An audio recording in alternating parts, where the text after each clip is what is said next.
All right, so next what we have for you is our second head-to-head of November, and that takes place on November 11th, 1996. And we'll start off with Nitro. Nitro opens up with Tony Schiavone and Larry Zbyszko welcoming us to the show, but then something kind of strange happens. We see a man come up behind the two announcers, and he's shouting and holding a package, and he is quickly escorted away by security. We'll give you updates on that situation as we go through the show because we'll see him again later on. We then get a full recap of the promo segment last week with Jeff Jarrett, Chris Benoit, and Steve Mongo McMichael. So that just kind of tells you that WCW is not afraid of the WWF right now. They just put a full recap video of a promo from last week against the follow-up of the Brian Pillman angle from last week. They are not afraid. But then after that video segment, we then get a pre-recorded Kevin Sullivan video. Rest in peace, Kevin Sullivan. But Sullivan, he speaks very seriously during this video, and he says a whole bunch of random stuff, but it boils down to he tells Benoit that he is still the man. Kevin Sullivan's promos and video segments are kind of hard to follow. He kind of rambles on before getting to the point. But the point is, the feud with Benoit is far from over. So after that pre-recorded video segment, we get Tony Schiavone, who tells us that he will have an update on when Ric Flair will return to the ring later on tonight. Don't tease us like that, Tony. But now we are finally onto the first match of Nitro, and it is Chris Benoit with a woman versus Jeff Jarrett. One spot in the match that I did like was where Jeff Jarrett suplexed Benoit out of the ring. Those are always pretty gnarly looking spots. But I did a suplex to the outside. That's when Sting starts making his way down. But Jeff Jarrett does not see it because Jeff Jarrett starts to do his strut. He's got to get the strutting in. He hasn't met his quota yet. I like that Jarrett thinks the crowd's cheering for him, so I thought it was funny. Jeff Jarrett just thought he was in Memphis again. Yeah. So he's busy in the ring. Sting comes in. Massive applause for Sting. But Sting walks up behind him. He grabs Jarrett by the hair, and he hits him with the Scorpion Death Drop. The ref does see it all. The ref does see it. So this match does end in a disqualifications. The fans don't care about that, though. They just want to see Sting whoop up on some Jeff Jarrett. Yeah, now maybe Jarrett won't talk shit about Sting anymore. Jeff Jarrett was running his lips a bit too much last week. Yeah, if you found out. It happens. But Woman then tells Chris Benoit to pick Jeff Jarrett back up since he is a horseman and they are both on Team WCW, and Benoit reluctantly helps pick up Jeff Jarrett, but he does so a little aggressively because he does not think Jeff Jarrett should be a member of the Horsemen. He doesn't think Jarrett has deserved it, and he's probably right. At this time, at least. But for this match, I thought it was a pretty good match, pretty good opener. But of course, the main development is we get to see Sting, and we're always down to see Crow Sting. So now you know at least Sting stands on business. That is going to be well established here soon. Yes. After the match, the announcers begin talking about the next matchup for the night, but then the same person from the beginning of the show comes up and he hands them a package. Security takes away the man. He is yelling at Tony and Larry to open the package. Tony takes the package, he opens it up, and it is revealed to be a VHS tape. And this is very similar to what we just saw on Raw a few months ago with the Wyatt Six. And when they dropped off the VHS, I immediately thought of this. Don't know if it's related, but interesting that it's happened twice in the wrestling world. I'll just say that. But there is a note that is left on the tape, and it reads, "Piper wants Hogan. Play the tape and you will see." Schiavone tells us that they will try to play the tape sometime later tonight. Tony moves on to give us the much anticipated update on Ric Flair. So we go to a video of Flair revealing that he had a shoulder surgery, I believe it was, and we see him rehabilitating with his doctor, who is the James Andrews. And in case you don't know, he's the one who helps all these athletes recover from injuries. I didn't know he was so damn Southern.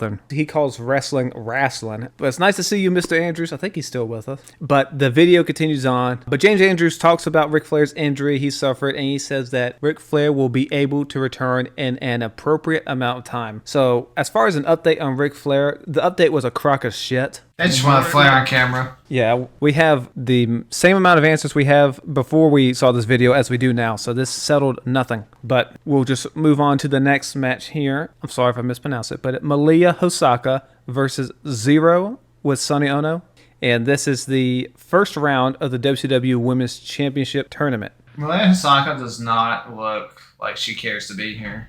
No, she probably doesn't care to be here because this match is 1 minute and 43 seconds. Yeah, I was going to say, maybe she knows she's getting squashed. But Larry Zbyszko does his best to set women's wrestling back 30 years by mistaking Zero for a man, and he continues to make jokes about women in wrestling. Very tiring to hear this. I know it was 1996, but still. Can you at least talk about the match? Mm-hmm. Again, the minute 43 seconds for the match. Zero wins with a Razor's Edge type move. I do not know if she has a name for it, so I apologize. I'm not familiar with her. But very short match. Didn't get me any more excited for this women's title tournament. We'll see how it goes. But let's go ahead and go over to Raw. Before we get into it, I just want to give people an update on a departure from WWF. Chris Candido has quit the WWF at this time because they were trying to transition him into a teaching role. He was 24 at this time, so he wasn't going to go for that. And he also had issues with Shawn Michaels. I can only imagine why. So he has gone and left to Japan, and then he will be in ECW. So we won't be seeing any more of Skip. And of course, this is the follow-up to the Brian Pillman angle. WWF got into a lot of trouble with the USA Network last week, so they were told to kind of apologize tonight. We'll see if they do apologize. But Raw opens up with a backstage interview with Stone Cold Steve Austin. Stone Cold says he is not going to apologize for what he did last week, so USA Network's not going to be happy with that. And he says after he gets done with Bob Holly tonight, that's the main event, people, Stone Cold Bob Holly. He says after he's done with Bob Holly, he will turn up the heat and find Bret Hart and put the sharpshooter on him because Stone Cold does not want to wait until Survivor Series. And USA Network will probably like it if he did not turn up the heat at this point. They're kind of trying to let things simmer here. But the first match for Raw is the British Bulldog and Owen Hart with Clarence Mason versus Shawn Michaels and Sycho Sid. And this is a tag team championship match. Why was this not the main event? I know, right? Probably trying to get more viewers to start the show. They wanted a hot open. Yep, exactly. They wanted a hot open, get people to stay tuned in. So that's why I believe they did it, which makes sense because, I mean, everyone's watching Nitro at this point. But the match starts, and in the beginning of it, it appears that Sycho Sid and Shawn Michaels are working well as a team, and which makes sense because they did tag together at one point. But the good times don't last, though, as we see Shawn Michaels get worked over for a while, and there's even a moment where the ref is talking to Sid while Sid's on the apron. This allows Bulldog and Owen Hart to double team Shawn Michaels, and the announcers ask if Sid is doing that on purpose. Remember, he is going to be facing Shawn Michaels for the title. So is he trying to weaken his opponent? That's what they're trying to sell us here. But then later in the match, we see Bulldog holding Shawn Michaels, and Owen Hart goes to hit Shawn with a top rope drop kick, but Shawn gets out of the way, and Owen accidentally drop kicks British Bulldog, and this allows Shawn to get a hot tag to Sycho Sid, and then eventually all men are in the ring, and Shawn goes to hit the Sweet Chin Music on the British Bulldog, but Bulldog moves out of the way, and Shawn accidentally hits Sid with the Sweet Chin Music, and then the British Bulldog covers for the win. After the match, Shawn Michaels goes after the Bulldog, but Owen hits Shawn Michaels with an enziguri, and as both Shawn and Sid are lying down, Bulldog and Owen leave as we go to commercial. And then after the commercial break, we go to Kevin Kelly, who tells us that Sid and Shawn Michaels had to be separated backstage, and he is going to work on getting interviews with both men later tonight. And I will say both of their promos are actually pretty good. Yes, when we get to Sid's in particular, I got something to say about that one. But after that, we then go to Doc Hendricks for the Slam Jam. He runs down the lineup for Survivor Series, and he mentions the upcoming debuts of Rocky Maivia, Flash Funk, Doug Furness, and Philip LaFawn. So we have a lot of debuts coming for Survivor Series. Of course, the most important being Rocky Maivia, but Flash Funk is another one that a lot of people had hope for, but that just didn't work out. A character based on Huggy Bear from Starsky and Hutch is just not going to work. Yeah. But let's go ahead and go back over to Nitro, where we come back to a ramp interview with Diamond Dallas Page. Mean Gene is back from vacation this week. So in real life, he was what? Was he under contract? Contract dispute. His contract had run out. They were renegotiating. So good vacation. Mean Gene tells DDP that it appears that the NWO is recruiting him. DDP acts like he doesn't know what Gene is talking about, and it's just funny. Mean Gene, you just got back, right? You were, quote, suspended for making accusations about Nick Patrick, and now you're making accusations to Diamond Dallas Page and the NWO? Don't you ever learn? You're on thin ice here, Gene. But Page says he does have connections in his past to both Scott Hall and Kevin Nash, but he says he does not need any help from anybody. And he says it's true that he used to manage Scott Hall, and he was in a tag team with Kevin Nash. That was been in early 90s WCW. Nash and Hall then walk up to Diamond Dallas Page, and Page tells the both of them that they don't have the right to interfere in his matches. Hall tells Page to forget about the past and think about the future, and he tells Page that this is his chance to jump aboard the Black and White Express and be NWO for life. DDP says the NWO already has around 7 guys, so that must mean that he was their 8th choice, and he takes some offense to that. He's not happy. I mean, would you be if you were 8th pick? I mean, yeah. I mean, if we're good buddies, why am I? I understand maybe not number 1, but 8 is a bit egregious.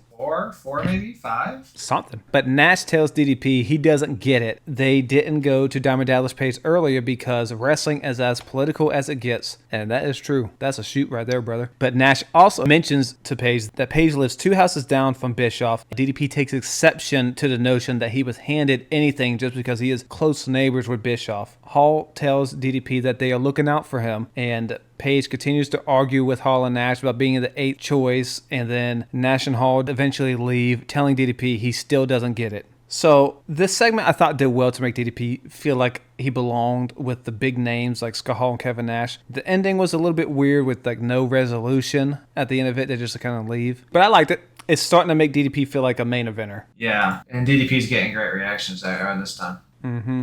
But then we move on to our 3rd match for Nitro, and it is Cyclope versus Rey Mysterio Jr. And before the match starts, though, we see Ultimo Dragon is there, sitting at ringside, and he's holding about 4 titles, which is very modest of him because at this point, Tony Schiavone tells us that Ultimo Dragon has 8 titles right now, and I forget what they call them. It's like what do they call it? J-Crown. Yeah, so J-Crown. So he has plenty. I'm sure you've all seen the famous picture of him holding 1,000,000 titles. But Rey Mysterio and Dragon have some words with each other before the match starts. And I should also mention that Rey Mysterio is in his sweet-looking Spider-Man ring gear. This is also Cyclope's debut. Debut of Cyclope. But during this match, we see Rey Mysterio send Cyclope out of the ring with a springboard head scissors. He then hits a crazy-looking dive to Cyclope on the outside. They ram into the guardrail pretty hard. So it was, that's a suicide dive that actually looks like it hurts as opposed to a lot of the ones you see now where it's like just a diving push. Yes. This one sent them crashing, so this one has some oomph to it. But then Rey rolls Cyclope into the ring, and he goes to hit a springboard Frankensteiner, but Cyclope clotheslines Rey. Another good-looking spot there. Cyclope then hits a sunset flip powerbomb to Rey that sends him crashing to the outside. And after that, we see Dean Malenko come out, and he watches the match from the entrance ramp. And then Psychosis comes out a little later, and he just stands a little bit behind Malenko, and he watches on as well. And he's in jeans, he tucked in shirt. It looks very weird for Psychosis. I know, right?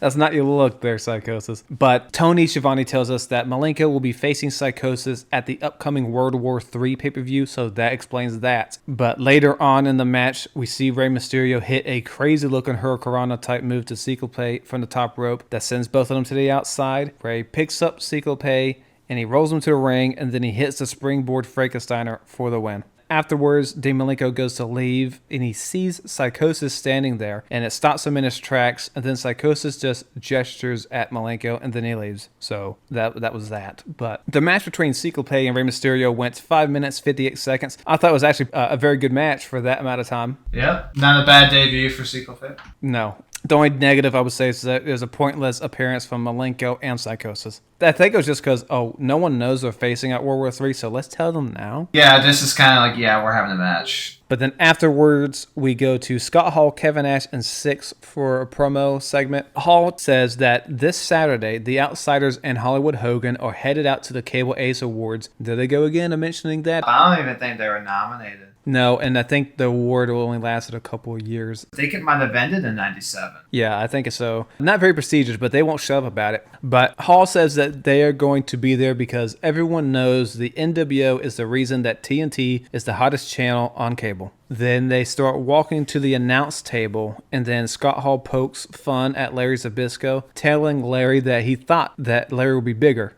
Larry doesn't like that at all. Nash then says everyone knows that Nitro is hot because of them, and he says that WCW only has about 2 to 3 weeks left before the NWO's takeover is complete, and then they walk away. This is not a bad segment. If you like Hall and Nash, you'll like this. If you don't, then you're not. How could you not like Hall and Nash? And Hall was right to pick on Larry Zbyszko for that commentary earlier, so he deserved it. Yep. But let's go back to Raw, where we go to our second match of the night, and it is Mankind with Paul Bearer and the Executioner versus Freddie Joe Floyd.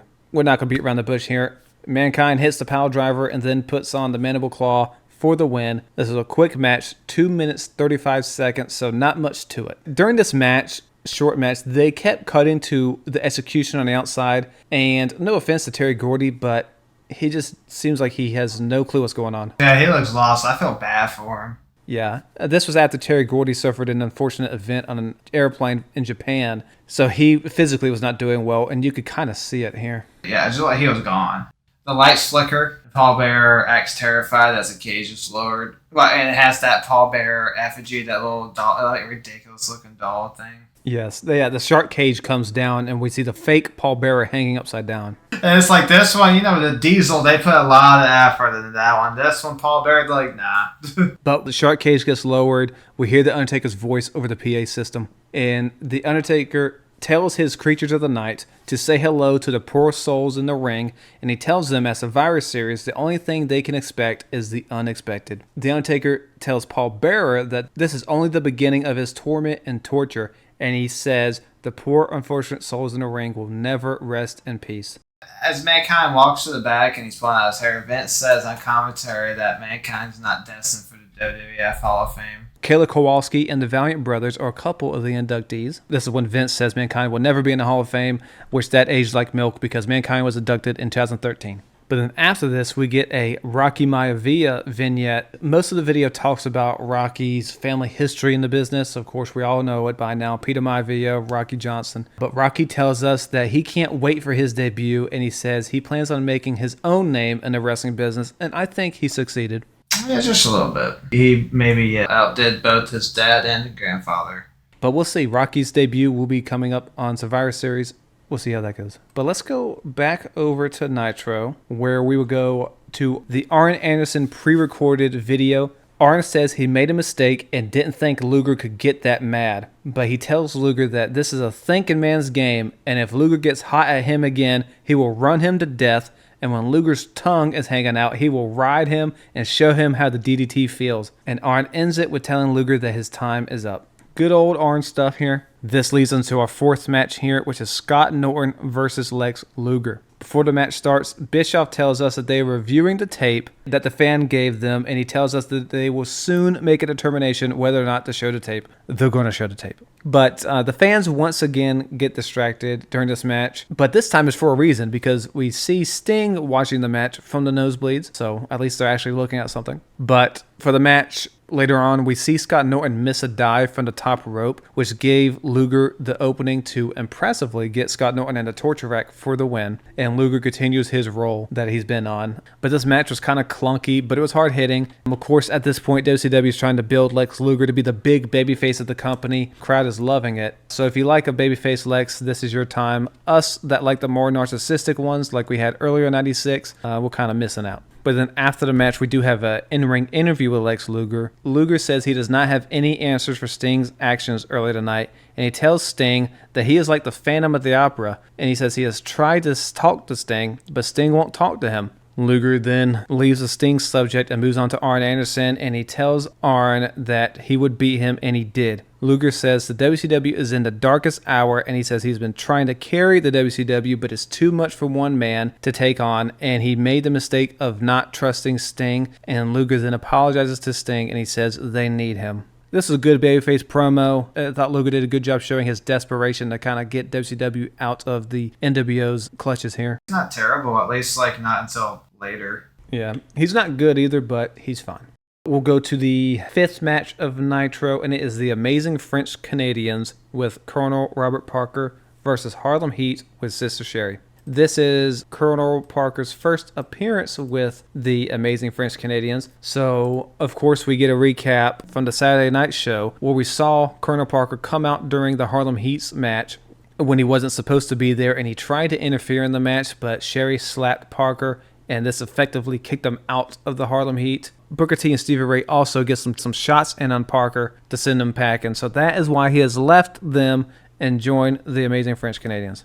But during this match, there was one moment where there seemed to be a big-time miscommunication by the Amazing French Canadians where it looked like they were supposed to do some sort of double team move, but both men appear to be going for a different move than the other one was going to do, so it looked really, really bad. But then later on, Booker T hits a scissors kick as we cut to the back and we see security not letting the Nasty Boys into the arena as head of security Doug Dillinger comes up to them and he tells them that they are not allowed into the arena. The Nasty Boys tell Dillinger that they are going to start a fight, and then we go back to the match and then we do a split screen deal where we see the Nasty Boys in the match at the same time. But the funny thing is, if you pay attention to the Nasty Boys side of the screen, you can tell they clearly don't know that they are live because they're standing in place, and you can see Knobs ask somebody if they're on yet, and then they go into their placement that they're supposed to be for the segment, and then they go into it. So that was an oopsie. But then the Nasty Boys are escorted out of the building. We see them talking with somebody, and we eventually see that it's the Booty Man. I thought we were done with this guy, but no, he's here. What were you thinking when you saw him on the screen? You're like, are you fucking kidding me? I'm never happy when I see Beefcake on my television. But yeah, that's it with Booty Man. We don't know where that's going. We'll see if they bring it back up. We go back to the ring, and we see the match end in a no contest because Sherry and Colonel Parker get into the ring, and Sherry swings at Parker, but Parker falls and rolls out of the ring, and then Sherry screams at him as if she wants to kill him, and a Sherry chant breaks out. The crowd wants to see her kill him. I did too, actually. Yeah. I am glad that Parker is out of the Harlem Heat. 2 managers is too much. But this match lasted 3 minutes, 10 seconds, so not too much of a match, just furthering the Sherry Parker stuff. But let's go back to Raw, where we will start off with a backstage interview with Sycho Sid. Kevin Kelly tells Sid that the kick from Shawn Michaels appeared to be a mistake, but Sid is not hearing that because he shouts at Kevin Kelly, telling him to shut his mouth. Sid then runs down what happened the last few weeks. Shawn kicking him, they bumped each other, they had a few mishaps. And he says he gave Shawn the benefit of a doubt, but he says after tonight he knows it was not a mistake, and at Madison Square Garden it will be the end of the reign of Shawn Michaels. Sid tells Shawn that he would have to step off the mountain and the big man will step above, and no man will cast a stone to knock him down because he is the master and ruler of the world. As far as Sycho Sid promos, I think this might be the best promo Sid has ever cut. I thought he was fantastic. He didn't mess up his words, and he was very intense. So I thought this was a great promo to sell that match. Before the next match, we have a couple pre-match stuff to get through. We have a Stone Cold promo where Stone Cold tells Bret Hart that this Sunday is the most important match of his career, and he once again says that once he gets through with Bob Holly, he won't wait for Madison Square Garden. He is going to go find Bret Hart tonight. Then we get a Shawn Michaels backstage interview where Shawn says he and Sid have always had conflicting personalities and now are showing up more and more. Shawn says it was an accident tonight, but he says with the chin Sid is sporting, he can hit the sweet chin music from anywhere, and he says he will remain champion whether anyone likes it or not, and he will earn Sid's respect even if he has to beat it into him. This was a really good promo from Shawn Michaels. This is one of his better ones during this run. Yeah, I would agree, because Shawn right now, during this run, has been more cheesy than anything, but this was good. And both of their promos, since both promos were really good, they got me more interested in their match. Yep, and I think it worked for the crowd, too, because when we get to Survivor Series, that crowd was ready for that match.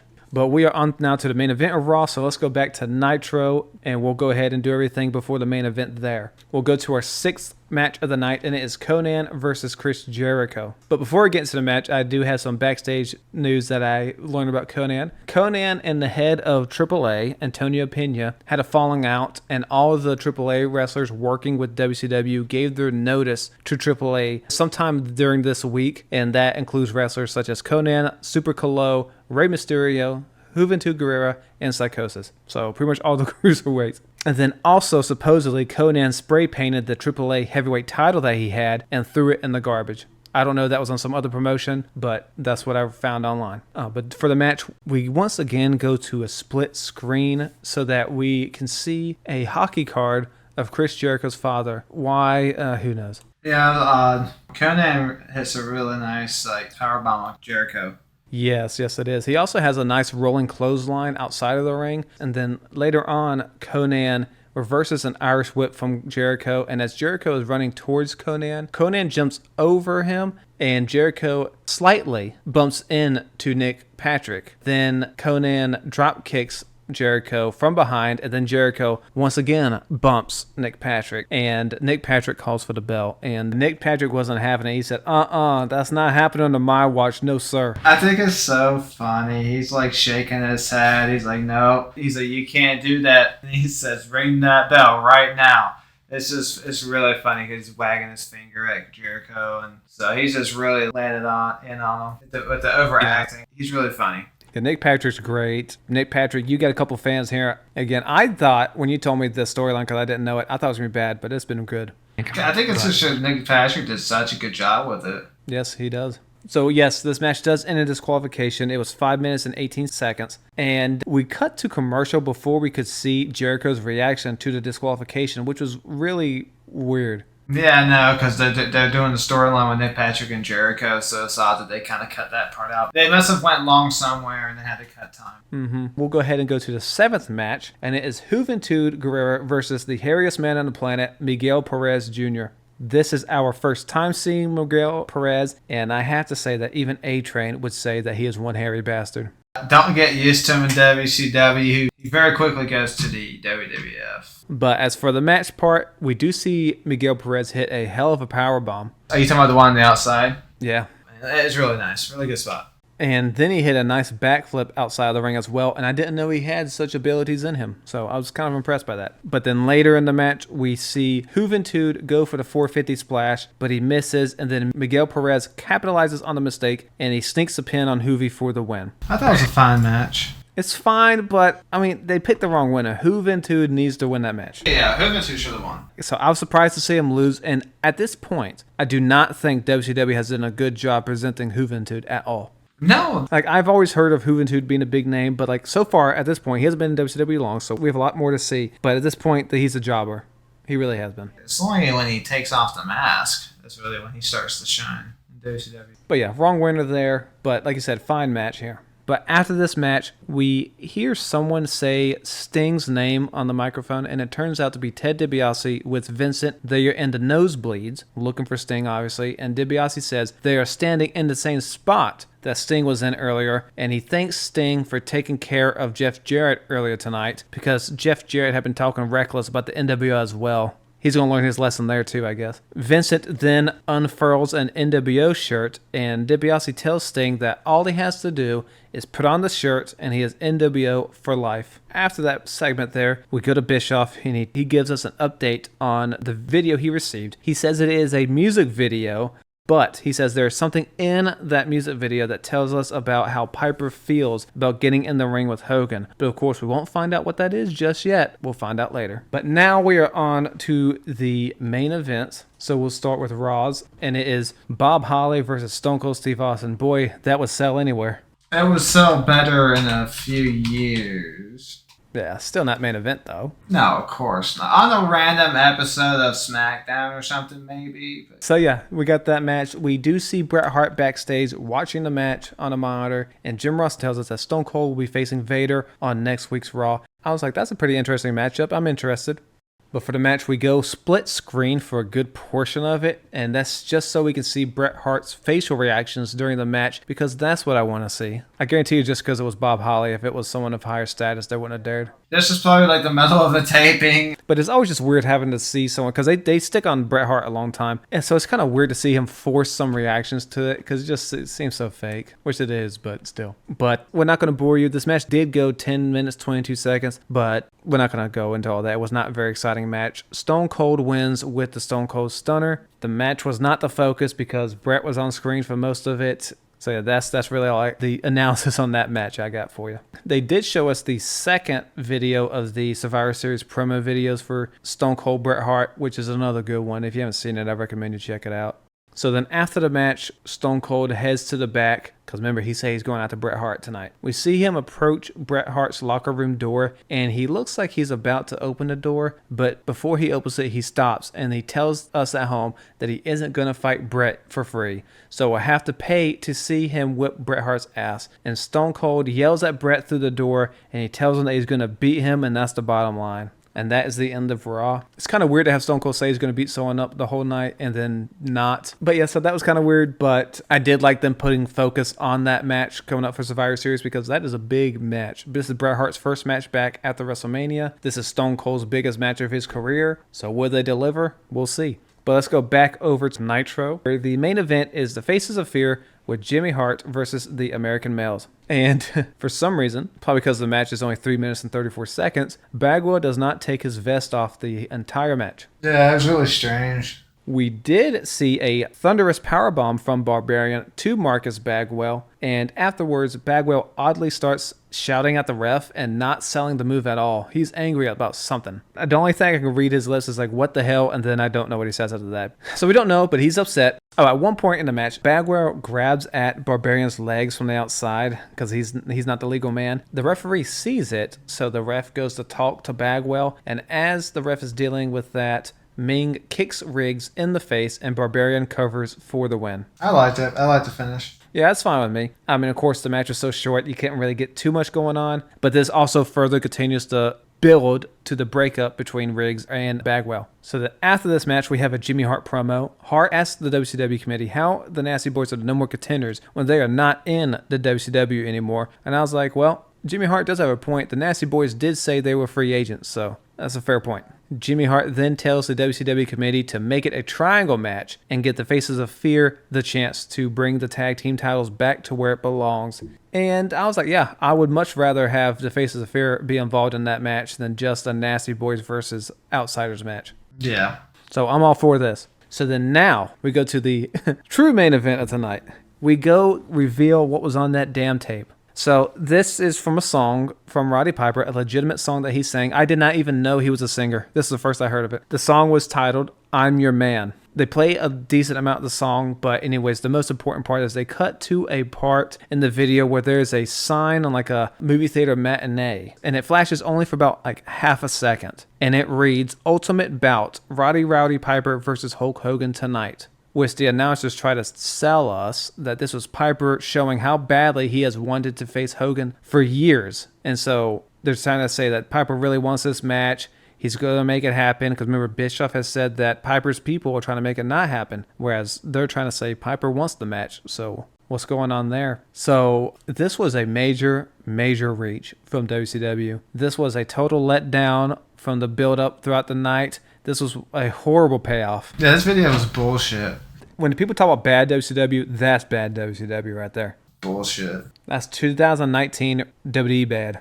It's like, so you're telling me he put that in the music video, knowing 4 years later he was going to leave the WWF to go to WCW and have this match? And it wasn't even on the video for long. It was like half a second, half a frame. They had to pause and show it. It was that quick. So that was a total waste of time. But then for the last bit here, we do have an NWO segment. We see Liz come out in a Christmas outfit promoting his new shitty movie, Santa with Muscles. Do you know how much money that movie made according to Wikipedia? I don't know. I do. $220,198. But the movie has a 23% on Rotten Tomatoes. I kind of want to watch it just to see how bad it is. But Hogan, once again, asked for the spotlight. He says Francis Ford Coppola and Steven Spielberg called him, and they both want the holster. Oh, that might be one of the biggest lies Hogan has ever told. There's a lot of them. There's a lot of them to consider. But then Hogan moves on to Roddy Piper, and he says Piper doesn't want any of Hollywood, and he says he hasn't heard a squeak from Piper in 3 weeks, and he says he is tired of Piper, and he hands the mic to DiBiase so we can officially end Nitro with another Hogan pose down. 3 weeks in a row. Yeah, so the Hogan pose routine to end the show is getting a little old, and the Hogan-Piper build to the match, I think, has been mostly terrible. Yeah. Luckily, the match is actually pretty good, but I think the build was not very good. I thought the build up to the Macho Man feud match at Halloween Havoc was better. But this is the end of Nitro. Nitro, of course, has some pretty good matches tonight, namely the Sycho Play Mysterio match being the best one. But that is it for both shows. But for Raw as a whole, I thought the wrestling wasn't really important. The promos I liked the best or really put the show over. The Shawn Michaels, Sid promos, Stone Cold throughout the night. Yeah, I'd probably agree. So overall, it was a so-so go-home show. But compared to what the Raws we had in September, I'll take it. Yeah, it's much better. I had Nitro winning. I did too. What was the rating? So Nitro won 3.7 to 2.5, so they beat the shit out of them. And that's with Raw having the Pillman angle and then the big match at the beginning of the show. So that is that for November 11th. Again, the next thing we got is Survivor Series